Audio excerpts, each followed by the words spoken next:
یہ ہے مقبوضہ بلوچستان۔ آج بدھ 17 جنوری سال 2024 ہے۔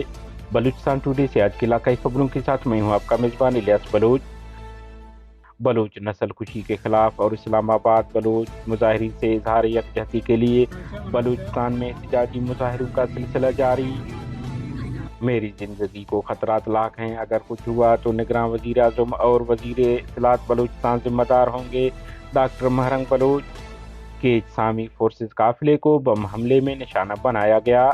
ضلع کیچ کے مرکزی شہر تربت میں سابق صوبائی وزیر اصغر رند کے گھر پر دستی بم سے حملہ کیا گیا۔ کیچ پاکستانی فوج کے قافلے پر حملے اور گلی میں فوج کی راشن چھیننے کی ذمہ داری قبول کرتے ہیں BLA۔ بلوچ آزادی پسند تنظیم بلوچ لبریشن آرمی BLA کے جوہدکار اور شہید مجید بریگیڈ کے شہید فدائی درویش کے چھوٹے بھائی گل حمد مری وفات پا گئے۔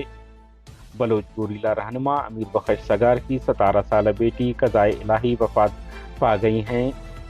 مچھ ایک شخص بازیاب جو اپنا ذہنی توازن کھو بیٹھا ہے۔ بارخان اسماعیل شاہ ولد رحیم شاہ نامی شخص کی نعش برآمد۔ تنظیم کے رکن عدنان رند کراچی میں ڈاکوؤں کی فائرنگ سے شہید ہوئے، سندھ پولیس قاتلوں کو گرفتار کرے، بلوچ اسٹوڈنٹس آرگنائزیشن۔ چمن میں ویزا پالیسی خلاف احتجاج کو 91 دن مکمل۔ کلات مسافر بس اور ڈمپر میں تصادم، 2 افراد ہلاک، 15 زخمی۔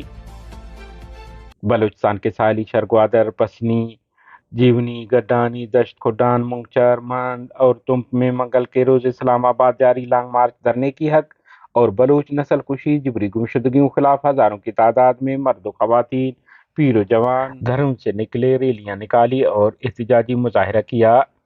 ان مظاہروں میں جبری لاپتہ بلوچ افراد کے لواحقین بھی شریک رہیں۔ شرکا نے ہاتھوں میں لاپتہ افراد کی تصاویر، پلے کارڈ اور بینر اٹھا کر بلوچ نسل کشی خلاف نعرہ بازی کی۔ مظاہرین نے کہا کہ بلوچستان میں جبری گمشدگیوں اور ماورا عدالت اغوا، مسخ شدہ لاشیں پھینکنے کی ایک طویل داستان ہے۔ اپنے وسائل پر حق مانگنے اور آواز بلند کرنے پر غداری اور تخریب کاری کے القابات سے نوازا جاتا ہے۔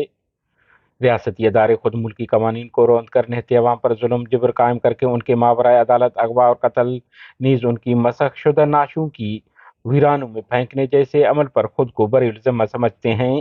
انہوں نے کہا ہے کہ ریاستی ادارے ملکی قوانین اور عدلیہ کا احترام نہ کر کے نہتے بلوچوں کے قتل عام میں براہ راست ملوث ہیں۔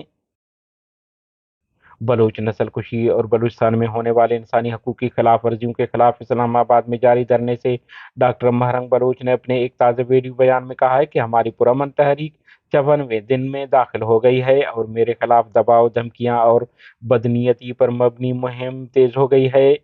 انہوں نے کہا ہے کہ ہم نے یہ دھرنا 23 نومبر کو تربت میں ایک نوجوان کے ماورا عدالت کا طلبات شروع کیا۔ حکام، سرکاری افسران، حکومت کے کہنے پر چلنے والے جعلی سوشل میڈیا اکاؤنٹس اور متعدد صحافیوں اور یوٹیوبر نے میرے خلاف مہم شروع کر رکھی ہے اور میرے خاندان سمیت ہمیں مسلسل ہراساں کر رہے ہیں اور دھمکیاں دی جا رہی ہیں۔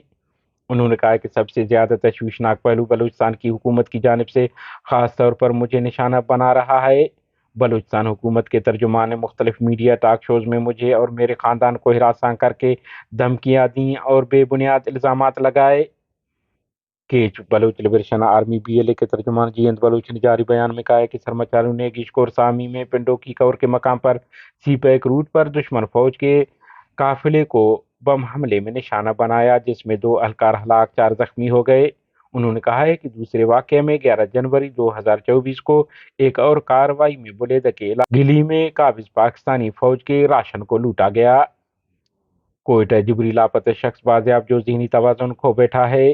تفصیلات کے مطابق 5 روز قبل مچھ لیویز فورس نے ایک نوجوان جو اپنا ذہنی توازن کھو بیٹھا ہے کوئٹہ BMC سائیکاٹری وارڈ منتقل کر دیا ہے، جو اپنی شناخت سے متعلق صرف چند الفاظ کہہ پا رہا ہے: عارف ٹی پول حاجی ہوٹل۔